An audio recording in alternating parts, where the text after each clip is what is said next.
హారతి జ్ఞాన జ్యోతుల హారతి సాయి స్వరూపమా నీకు పూల హారతి సచ్చరితం నీకు జ్ఞాన జ్యోతుల హారతి జ్ఞాన హారతి జ్ఞాన జ్యోతుల హారతి సాయి స్వరూపమా నీకు పూల హారతి సచ్చరితం నీకు జ్ఞాన జ్యోతుల హారతి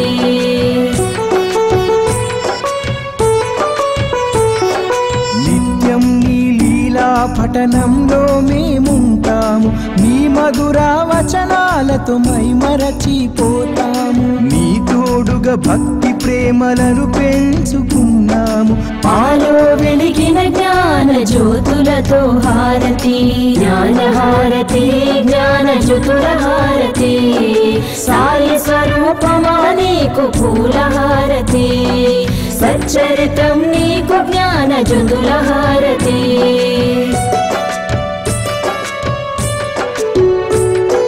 సాయి ఆత్మను నీలో నింపుకుంటివి తనివి తీర సాయిని దర్శింపజేస్తివి కష్టాలను దుఃఖాలను తరిమి కొడితివి దయగల తల్లి నీకు ప్రేమ హారతి జ్ఞాన హారతి జ్ఞాన జ్యోతుల హారతి సాయి స్వరూపమా నీకు పూల హారతి సచ్చరితం నీకు జ్ఞాన జ్యోతుల హారతి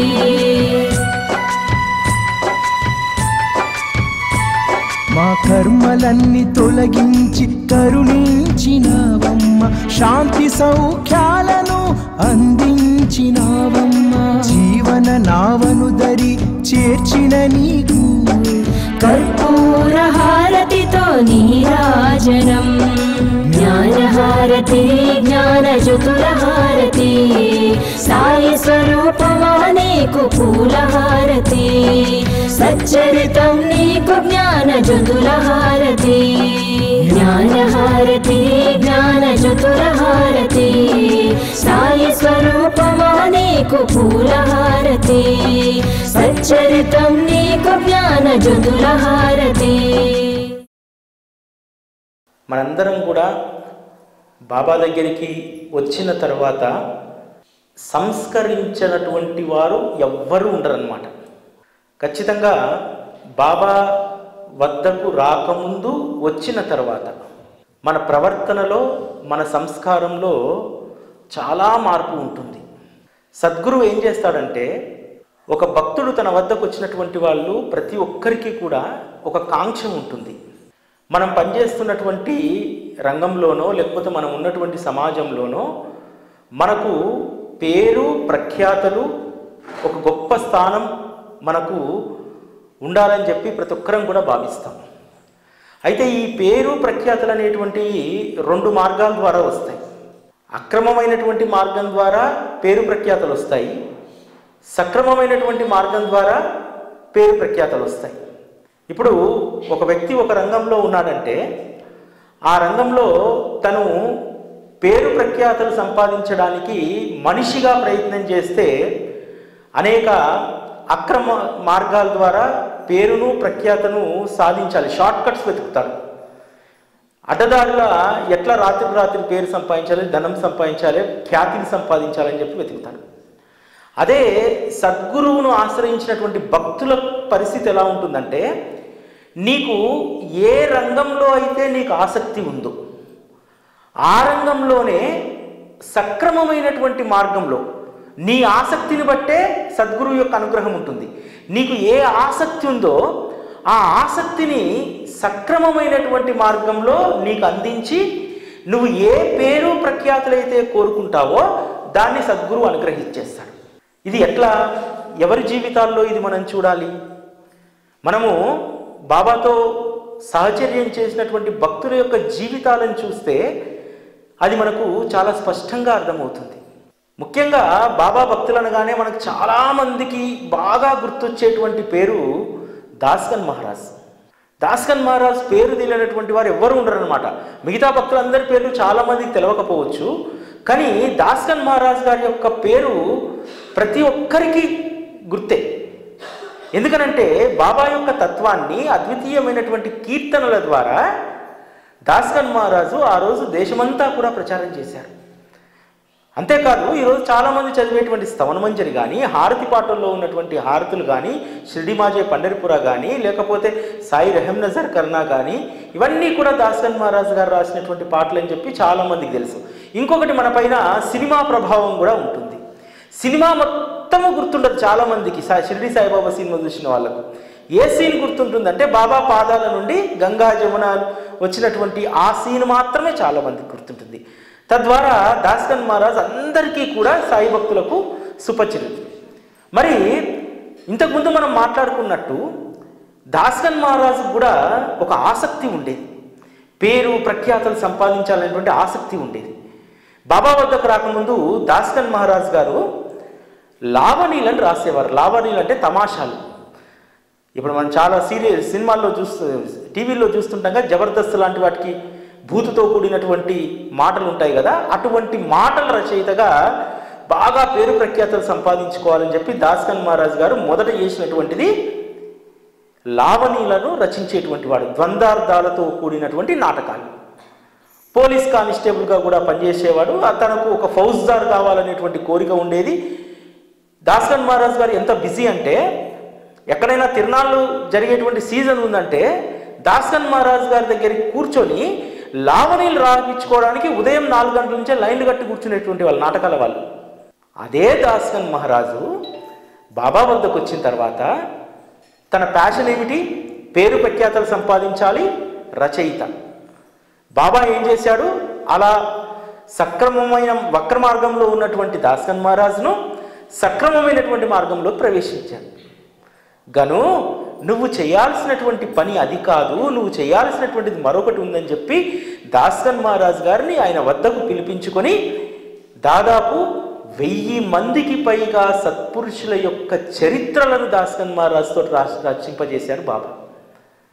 అంతేకాదు లావణీల రచయితగా గొప్ప పేరు తెచ్చుకోవాలనుకున్నాడు. కానీ కీర్తనల ద్వారా ఆధునిక మహీపతిగా దాస్కన్ మహారాజ్ గారు ఎంత ఉన్నతమైనటువంటి స్థాయికి ఎదిగారు. మరాఠా దేశంలో ఇప్పటికీ కూడా ప్రైమరీ ఎడ్యుకేషన్ టెక్స్ట్ బుక్స్లో దాస్కన్ మహారాజ్ గారి యొక్క జీవిత చరిత్ర ఉంటుంది. ఏం చేస్తే అంత ఉన్నతమైనటువంటి స్థానాన్ని దాస్కన్ మహారాజ్ పొందేటువంటి వాడు. ఒక కానిస్టేబుల్ నుంచి ఒక ఫౌజ్దారు సబ్ ఇన్స్పెక్టర్ అయ్యేవాడు, సబ్ ఇన్స్పెక్టర్ నుంచి ఇన్స్పెక్టర్ అయ్యేవాడు, లావణీల రచయితగా బిజీగా ఉండిపోయేటోడు, అందులోనే కొట్టుకుపోయేటోడు, అందులోనే కనుమరుగైపోయేటోడు. కానీ సద్గురు సహచర్యం వల్ల ఎంత గొప్ప ఉన్నత స్థితికి దాస్కన్ మహారాజ్ వెళ్ళారో చూడండి. ఒక్క దాస్కన్ మహారాజ్ గారి యొక్క జీవితమే కాదు, ఈరోజు మన జీవితాలను కూడా సద్గురువు దగ్గరికి వచ్చిన తర్వాత ఆ విధంగా మనం మలుచుకోవాలి. దాస్కన్ మహారాజ్ కూడా అంత త్వరగా ఏం బాబా దగ్గర రాలేదు. అనేక కండిషన్లు పెట్టాడు. బాబా నేను ఫౌజ్దార్ అయితే కానీ, ఫౌజ్దార్గా నేను 2 రోజులు డ్యూటీ చేసి 3వ రోజు మీ దగ్గరికి వస్తా, ఫౌజ్దార్ కాంతి నేను రాను అన్నాడు ఇన్స్పెక్టర్ గాంధీ. కానీ ఆ ఇన్స్పెక్టర్ కావడానికి చేసేటువంటి ప్రయత్నం చేస్తూనే బాబా అనేక సంకటాలను, అనేక పరీక్షలను పెడతాడు. ఆ పరీక్ష పెట్టినప్పుడల్లా బాబా యొక్క ప్రమాదం నుంచి నన్ను తప్పించు, నేను వచ్చేస్తాను. అలా అనేక ప్రమాదాల నుంచి బాబా తప్పిస్తాడు.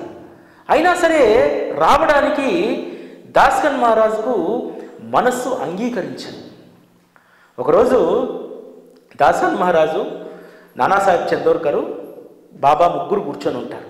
బాబా అంటాడు, గను వదిలేసుకో, నువ్వు అనవసరంగా రాత పరీక్షకు కూడా అటెండ్ అవుతున్నావు, నీకు ఆ ఉద్యోగం రాదు గను అనంటే, లేదు లేదు నా ప్రయత్నం నేను చేస్తానన్నాడు. దాస్కన్ మహారాజు ఎంత మొండివాడంటే అప్పటికే 2 సార్లు పోలీస్ ఇన్స్పెక్టర్ కోసం ఉద్యోగం రాస్తాడు. పరీక్ష రాస్తే ఉత్తీర్ణుడు కాదు. దాన్ని ఏం చేస్తాడంటే పోలీస్ యాక్ట్ను, బ్రిటిష్ పోలీస్ యాక్ట్ను మొత్తం కూడా తను లావణీలు రాసేటువంటి శైలి ఉంటుంది కదా, అందులో రాసేసుకుంటాడు. ఈజీగా బట్టి కొట్టచ్చు అని చెప్పి అందులో రాసుకొని ఈసారి ఎట్లయినా నేను పరీక్ష ఉత్తీర్ణుడు అవుతానని చెప్పి బాబా దగ్గర ఛాలెంజ్ చేస్తాడు. మరికొన్ని రోజులకు మళ్ళీ వస్తాడు. వస్తే నాన్న అడుగుతాడు, బాబా గను మీరు ఇన్స్పెక్టర్ కారు అని చెప్పి అన్నారు, కానీ పరీక్షలో ఉత్తీర్ణుడు అయ్యాడు కదా అని చెప్పి నానాసాహెబ్ అడుగుతాడు. అడిగితే అప్పుడు బాబా అంటాడు, ఉత్తి పరీక్షలో పాస్ అయితే ఏం లాభం నాన్న, అసలైన పరీక్షలు ఇంకా ఉన్నాయి, అందులో పాస్ అవు కావాలి కదా, ఎట్టి పరిస్థితుల్లో గను ఇన్స్పెక్టర్ కాడు అని చెప్పి బాబా చెప్తాడు. ఆ తర్వాత క్రమంలో బాబా వద్దకు దాస్గన్ మహారాజ్ వచ్చేస్తాడు. దాస్గన్ మహారాజ్ బాబా దగ్గరికి వచ్చిన తర్వాత ఎంత ఉన్నతమైనటువంటి స్థానానికి వెళ్ళాడంటే, ఒక కమిట్మెంట్, ఒక సద్గురువు ఒక దాన్ని ఆదేశిస్తే దాన్ని ఎలా పాటించాలి, జీవిత పర్యంతము కూడా ఎలా తన జీవితాన్ని మలుచుకోవాలనడానికి దాస్గన్ మహారాజు మనందరికీ కూడా ఒక గొప్ప ఆదర్శం. దాస్గన్ మహారాజు కీర్తన సాంప్రదాయంలో అందరూ పాటించేటువంటిది. మహారాష్ట్రలో కీర్తన అనగానే కీర్తనకారుడు మంచి కోట్టు, తలపైన జరీ తలపాగా ఇవన్నీ పెట్టుకునేటువంటి కల్చర్ అక్కడ ఉంది. అదేవిధంగా దాస్గన్ మహారాజ్ బాబా ఆశీస్సుల కోసం వస్తే ఎందుకు గను ఇవన్నీ అలంకారాలు ఇవన్నీ తీసి పడేసేయి, కేవలం నారదీయ సాంప్రదాయంలో ఉత్తరీయంతో కూడినటువంటి పంచా ఉత్తరీయాన్ని మాత్రమే నీవు ధరించు అని చెప్తే బాబా చెప్పినటువంటి ఆ మాట ప్రకారము తన జీవిత పర్యంతము తను కీర్తన చేసినా కీర్తన చేయకపోయినా సాధారణ స్థితిలో కూడా ఒక సాధారణమైనటువంటి వేషధారణలో మాత్రమే దాస్గన్ మహారాజ్ గారు ఉండగలిగారు. అంటే ఒక కమిట్మెంట్. దాస్గన్ మహారాజు చాలా మొండివారు, ఎవరు చెప్పినా వినరు. చిన్నతనం నుంచి కూడా ఆ మొండితనం పెంకితనం ఉంది. 16 ఏళ్ళకు కానీ ఇంగ్లీష్ మీడియంలో 3వ తరగతి పాస్ కాలేకపోతాడు. వాళ్ళకు వంశపారంపర్యంగా మమ్లత్దార్ పదవి అనేటువంటిది వస్తుంది. పినతండ్రి మమ్లత్దార్గా ఉంటాడు. నెక్స్ట్ జనరేషన్లో దాస్గన్ మహారాజును మమ్లత్దార్ చేయాలనుకుంటారు, కానీ చదువు అవ్వలేదు. తాత ఏక్నాథ్ బాగా గారం చేసేటువంటి వాడు. గారానికి అందరూ కూడా అనవసరంగా నువ్వు పిల్లవాడిని చెడగొడుతున్నావంటే ఏక్నాథ్ ఒకటే మాట అనేవారు వాళ్ళ తాతగారు, నా మనవడు అసాధారణమైనటువంటి జీవితాన్ని గడుపుతాడు, మీరు ఊహించినటువంటి స్థితికి నా మనవడు వెళ్తాడు అని చెప్పి ఏక్నాథ్ వాళ్ళ తాతగారు అనంటే అదే మాట నిజమైంది. దాస్గన్ మహారాజు ఈరోజు మనకు కేవలం సాయిబాబా మార్గంలో కీర్తనాకారుడిగా మాత్రం మనకు తెలుసు. కానీ ఈరోజు మరాఠా దేశంతో పాటు గుజరాత్, మధ్యప్రదేశ్ అనేక ప్రాంతాల్లో దాస్గన్ మహారాజ్ పట్ల గొప్ప ఆరాధ్య భావంతో ఉంటారు. గజానన్ మహారాజ్ శిష్యులు గజానన్ మహారాజ్ తర్వాత ఎక్కువగా ఆరాధించేటువంటి దాస్గన్ మహారాజు. ఎందుకంటే గజానన్ మహారాజ్ చరిత్ర రాశారు దాస్గన్ మహారాజ్ గారు. ఆ చరిత్ర చదివినటువంటి వాళ్ళు మరాఠీలో ఆ గజానన్ మహారాజుకు భక్తులు కాకుండా ఉండలేరు. అంత అద్భుతంగా గజానన్ మహారాజ్ చరిత్ర దాస్గన్ మహారాజ్ రాశారు. ఇట్లా అనేక మంది యోగుల చరిత్రను దాస్గన్ మహారాజ్ గారు రాశారు. దాస్గన్ మహారాజ్ గారిలో ఉన్నటువంటి ఒక ముఖ్యమైనటువంటి విషయం ఏమిటంటే పట్టుదల. ఎవరైనా సరే ఒక మాట అంటే ఆ మాట మనస్సులోకి తీసుకొని దానిని ఖచ్చితంగా చేసి చూపెట్టేటువంటి వారు. ఒకసారి తను కానిస్టేబుల్గా జామ్ఖేడ్కు ట్రాన్స్ఫర్ అయ్యాడు. జామ్ఖేడ్లో ఉన్నటువంటి మమ్లత్దారు ఏకాదశి సందర్భంగా ఒక కీర్తన ఏర్పాటు చేస్తాడు. అక్కడ మందిరంలో ఏర్పాటు చేస్తే ఏదో కారణాల వల్ల హరిదాస్ రాడు. ఆ మమ్లత్దారు దాస్గన్ మహారాజ్తో అంటాడు, ఏమయ్యా గణపతి, అనవసరంగా నువ్వు నీ జీవితాన్నంతా వేస్ట్ చేసుకుంటున్నావు, నీ పాండిత్యాన్నంతా వేస్ట్ చేసుకుంటున్నావు, అనవసరంగా లావణీలను రాస్తూ ఉన్నావు. నీవు కనీసం నీలో ఉన్నటువంటి రచనా పటిమ భగవంతుని కథలపైన పెడితే ఏమైనా ఉపయోగం ఉండేది గణపతిరావు అనంటే లోపంచెల అహం లేస్తుంది. దాస్గన్ మహారాజ్ ఏమంటున్నారు, మీరు నేను భగవంతుని యొక్క కీర్తన చెయ్యలేనని కదా మీరు అంటున్నారు. వచ్చే ఏకాదశికి కీర్తన పెట్టండి, నేను పాండురంగ విఠలుడి యొక్క కీర్తన చెయ్యకపోతే నా పేరు మార్చుకుంటానంటాడు. మళ్ళీ ఏకాదశి వస్తుంది. ఆ మమ్లత్దార్ చక్కగా ఏర్పాట్లన్నీ చేస్తాడు కీర్తనకు. మిగతా వాళ్ళందరూ కూడా ఒక ఆసక్తి, ఒక సాధారణమైనటువంటి హరిదాసు వచ్చి కథ చెప్తే ఏమీ పెద్ద ఆసక్తి ఉండదు. కానీ ద్వంద్వార్థాలతో కూడినటువంటి లావణీలు నాటకాలు రాసేటువంటి ఒక పోలీస్ కానిస్టేబుల్ గణపతిరావు కథ చెప్పబోతుండట అని చెప్పి ఊరంతా కూడా ప్రచారమై మామూలుగా ఒక 200 మంది ఒక సాధారణ ఏకాదశి కీర్తనకు వస్తే 1000 మందికి పైగా గణపతిరావు చేసేటువంటి కీర్తన కోసం అక్కడికి వచ్చారట. వస్తే దాస్గన్ మహారాజు చేసినటువంటి కీర్తన దామాజీ తనను రక్షించమని ప్రజలు కరువులో అల్లాడుతున్నారని చెప్పి పాండురంగ విఠలుని వేడుకునేటువంటి కీర్తన చేస్తే కన్నీరు కార్చినటువంటి కన్ను లేదట 1000 మందిలో. అందరూ కూడా ఆశ్చర్యపోయారు.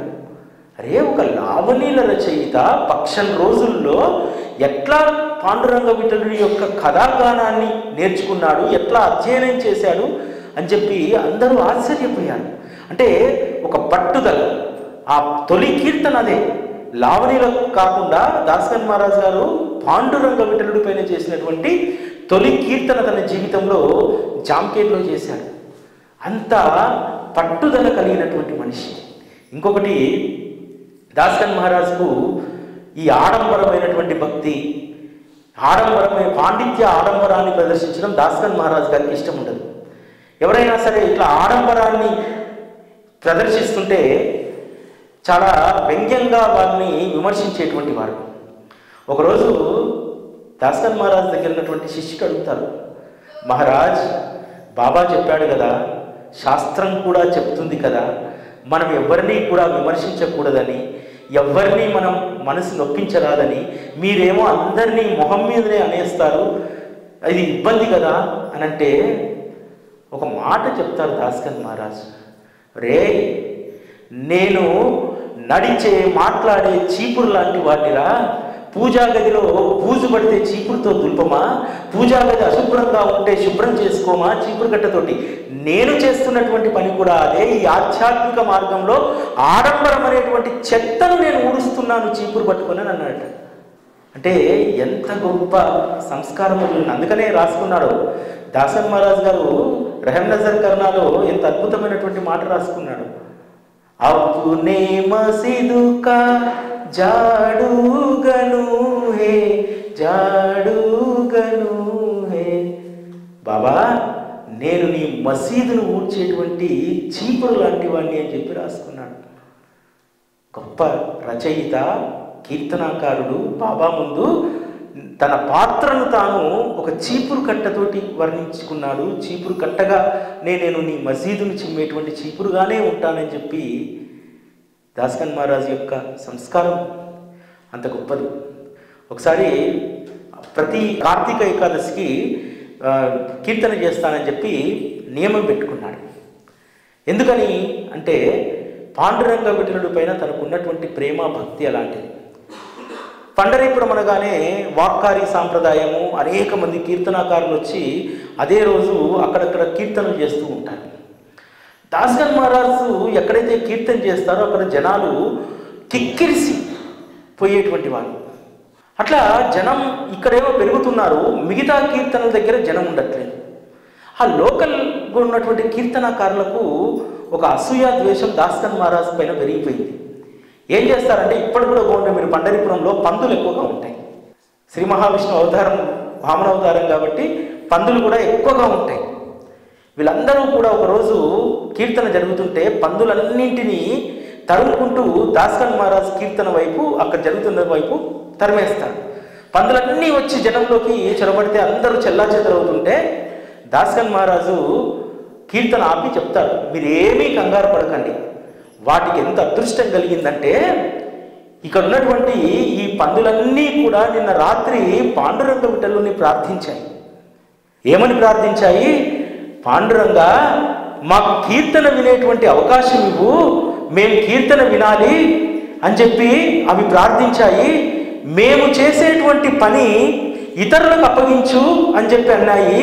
ఇక్కడికి వాటిని తోలినటువంటి వారు ఇవి చేసే పని వాళ్ళు చేస్తున్నారు, వాళ్ళు వినాల్సినటువంటి కీర్తనను ఈ పందులు వింటున్నాయి అన్నాడు. అంటే పందుల పని ఏంటి? అశుద్ధాన్ని తినడం. ఈ తోలినటువంటి వాళ్ళందరూ కూడా పందుల్ని కీర్తనకు తోలి వాళ్ళు అశుద్ధం తినడానికి అక్కడికి వెళ్ళారు అని అంటాడు. ఇంతకంటే చొరక ఏముంటుంది? ఇంతకంటే పాఠం ఏముంటుంది?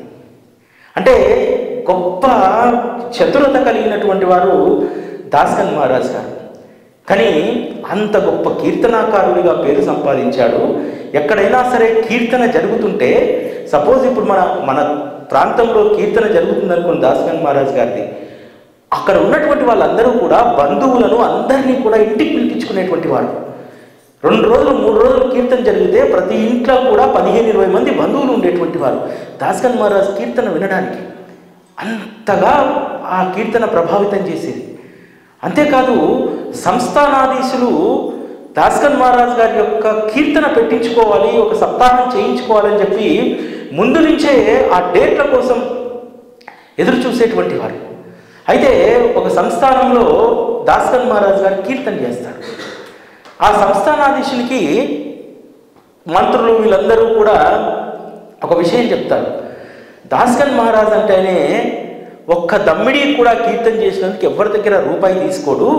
ఎందుకంటే ఆ రోజు సంస్థానాధీశులకు, జమీందారులకు, రాజులకు కీర్తనాకారుల్ని ఘనంగా సత్కరిస్తే వాళ్ళ గౌరవం పెరుగుతుందనేటువంటిది ఉండేది. ఫలానా రాజు ఈ విధంగా కీర్తనాకారుల్ని చేశాడు అని చెప్పి అట్లా గొప్ప అన్నమాట సంస్థానాధీశుడు. అయితే ఈ మాట విన్నటువంటి సంస్థానాధీశుడు ఏం చేస్తాడంటే ఎట్లయినా సరే ఎక్కడ రూపాయి ముట్టనటువంటి దాస్గన్ మహారాజు నా సంస్థానంలో నేను ఇచ్చేటువంటి బహుమానాన్ని తీసుకోవాలి. ఒక పళ్ళెం నిండా వెండి నాణ్యాలను పోసుకొని కీర్తన అయిపోయిన తర్వాత దాస్గన్ మహారాజుకు ఇస్తాడు. ఇస్తే మహారాజా నేను తమ్మిడి ముట్టను, నేను ఎవరి దగ్గర తీసుకోను అంటే, ఏమయ్యా గణపతిరావు, నువ్వు భగవంతుని కీర్తన చేస్తున్నావు, భగవంతుడి గురించి గొప్పగా చెప్తున్నావు, నేను ఇస్తున్నటువంటి అవి నాణ్యాలు కాదు అయ్యా, నేను ఇస్తున్నటువంటిది నువ్వు చెప్పావు కదా శ్రీకృష్ణ పరమాత్మ లీలలు, ఆ శ్రీకృష్ణ పరమాత్మ ఇచ్చేటువంటి ప్రసాదం, అది ప్రసాదాన్ని తీసుకొని అంటావేంటి, దేవుడి ప్రసాదాన్ని తీసుకోకపోతే ఇంకా నువ్వు దేన్ని తీసుకుంటావు అని అంటాడు. దాస్గన్ మహారాజ్ ఒక నిమిషం ఆలోచించి సరే మహారాజా ఇవ్వండి అని చెప్పి తీసుకుంటాడు.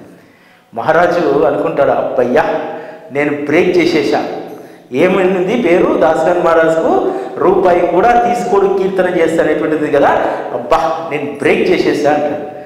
ఆ పళ్ళాన్ని పట్టుకొని ఒక కీర్తన చేసి, శ్రీకృష్ణ పరమాత్మ ఇంత ప్రసాదాన్ని నేను ఒక్కనే తిని అరాయించుకోలేను, ఈ ప్రసాదాన్ని నేను అందరికీ పంచుతా అని చెప్పి అక్కడ ఉన్నటువంటి ఆ కొలువులో ఉన్నటువంటి బ్రాహ్మణులకు అందరికీ పంచడానికి సిద్ధమైతే రాజు సైగ చేయగానే ఎవరు తీసుకోరు. అప్పుడు మళ్ళీ అంటారు, మహారాజా మీ రాజ్యంలో మీ ఆజ్ఞ లేకుండా భగవంతుని ప్రసాదాన్ని కూడా స్వీకరించలేకపోతున్నారు, ఎంత భయభక్తులతో ఉన్నారు మీ ప్రజలు, మహారాజా మీరు చెప్పండి ఈ ప్రసాదాన్ని అందరూ స్వీకరించమని చెప్పి అంటే రాజు ఓడిపోయాడు పరీక్షలో. చెప్తాడు ఉన్నటువంటి ఆ డబ్బునంతా కూడా దాస్గన్ మహారాజు ఆ వెండి నాణాలను అక్కడ పనిచేస్తాడు. అంటే పెట్టుకున్నటువంటి లక్ష్యం, ఆచరించేటువంటి ధర్మం, తను ఏ నిర్ణయానికి ఏ కట్టుబాటుకు అయితే కట్టుబడి ఉన్నాడో దాన్ని జీవిత పర్యంతము కూడా దాస్గన్ మహారాజ్ గారు ఆచరించారు. దాస్గన్ మహారాజ్ గారికి ఈశోవ్యాసోపనిషత్తులో ఒక శ్లోకానికి సంబంధించి కలం ముందుకు వెళ్ళకపోతే షిరిడీకి వస్తాడు. వచ్చి బాబాని అడుగుతాడు, బాబా ఈశోవ్యాసోపనిషత్తుకు భావార్థాన్ని రాయాలనుకుంటున్నాను, మరి చాలా సంశయాలు ఉన్నాయి, ఆ సంశయాలన్నీ మీరే తీర్చాలంటే బాబా అంటాడు, వచ్చిన మార్గాన్నే నువ్వు వెనక్కి వెళ్ళు, కాకా ఇంట్లో ఉన్నటువంటి పనిపిల్ల నీకు దానికి సమాధానం చెప్తుంది అని అంటాడు. మసీదులో ఉన్నటువంటి వాళ్ళందరూ కూడా బాబా ఏదో పరాష్ట్రం ఆడాలే చతురత బాబా అనగానే దాస్గన్ మహారాజ్ బాబా పాదాలకు నమస్కారం పెట్టి బయలుదేరాడు విల్లేపార్లే వెళ్ళి తెల్లవారి పూజా గదిలో తను పూజ చేసుకుంటుండగా ఒక అద్భుతమైనటువంటి సన్నటి గొంతుతో ఒక కీర్తన పాట వినిపిస్తుంది. ఎవరా అని చెప్పి వెళ్ళి చూసేసరికి ఆ ఇంటి పని మనిషి యొక్క నామ్యా చెల్లెలు. అమ్మాయిని చూసి చాలా ముచ్చటేస్తుంది దాస్గన్ మహారాజ్. దాస్గన్ మహారాజ్ ఎక్కడున్నా సరే ఆప్తులు మిత్రులు ఆయనకు పంచను బహుమతిగా ఇవ్వడం అనేటువంటిది ఒక ఆనవాయితీ. ప్రధాన్ పంచను పట్టుకొని వస్తాడు. వస్తే చెప్తాడు, ప్రధాన్ నాకు పంచ వద్దు, అదిగో అక్కడ ఉందే అమ్మాయికి ఒక మంచి చీర కొనుక్కరా, నీకు మంచి జరుగుతుంది, ఆ అమ్మాయి యొక్క ఆశీస్సులు నీకు అందుతాయి, నీకు పుణ్యం లభిస్తుంది అంటాడు. వెంటనే ప్రధాన్ వెళ్ళి ఒక చీర కొనుక్కొస్తాడు. కొనుక్కొచ్చి ప్రధాన్ చేతనే అమ్మాయికి ఇప్పిస్తాడు. తెల్లవారి ఆ అమ్మాయి మంచి ఆ చీరను కట్టుకొని వస్తుంది. వచ్చి ఆ చీర యొక్క గొప్పతనం గురించి వర్ణిస్తూ పాట పాడుకుంటూ పనిచేస్తుంటే ఆ ఎర్రంచు చీర, దాని యొక్క అందము, చీర కట్టుకున్నటువంటి అమ్మాయి సొగసు గురించి వర్ణిస్తూ ఉంటుంది. మళ్ళీ తెల్లవారి ఆ చీరను మడతపెట్టి పెట్టెలో పెట్టుకొని వచ్చి మళ్ళీ అదే రోజువారీ చిరుగుల చీరను కట్టుకొని వచ్చి మళ్ళీ అదే సంతోషంతో పనిచేస్తుంది. అప్పుడు అర్థమవుతుంది బాబా ఎందుకు ఆ పని పిల్ల నీకు సమాధానం చెప్తుందని చెప్పి. ఎందుకనంటే కొత్త చీర కట్టుకున్నప్పుడు ఆ పని పిల్లలో అదే సంతోషం ఉంది, మళ్ళీ దాన్ని మలిచిపెట్టి పెట్టెలో పెట్టుకొని వచ్చి రోజువారీ చీర కట్టుకున్నా సరే అదే సంతోషం ఉంది. అంటే జీవితంలో కలిమి లేమి అనేటువంటిది ముఖ్యం కాదు, నీలో ఉన్నటువంటి ఆనందం మాత్రమే ముఖ్యము. దేవుడు నిన్ను ఏ స్థితిలో పెడితే ఆ స్థితిలో సంతోషంగా ఉండు అన్నటువంటిది ఈశోవ్యాస ఉపనిషత్తు యొక్క భావార్థం. దాన్ని పట్టేసుకుంటాడు. ఇక అమ్మాయి అంతే కదా, అమ్మాయి లేదు అనేటువంటి లేమితోటి ఎప్పుడు దుఃఖంలో లేదు, చిరుగుల చీర కట్టుకున్నప్పుడు బాధతో లేదు, మంచి చీర ఎవరో ఇచ్చి చెప్పి కట్టుకున్నప్పుడు సంతోషంతో లేదు, ఎప్పుడూ కూడా ఒకే స్థితిలో ఉంది. అదే ఆనందకరమైనటువంటి స్థితి. నన్ను భగవంతుడు ఈ స్థితిలో పెట్టాడు, ఈ స్థితిలో నేను ఆనందంగా ఉండాలనేటువంటి దాన్ని ఆ పని పిల్ల జీవితంలో దాసనాథ్ మహారాజ్ గారు గమనించారు.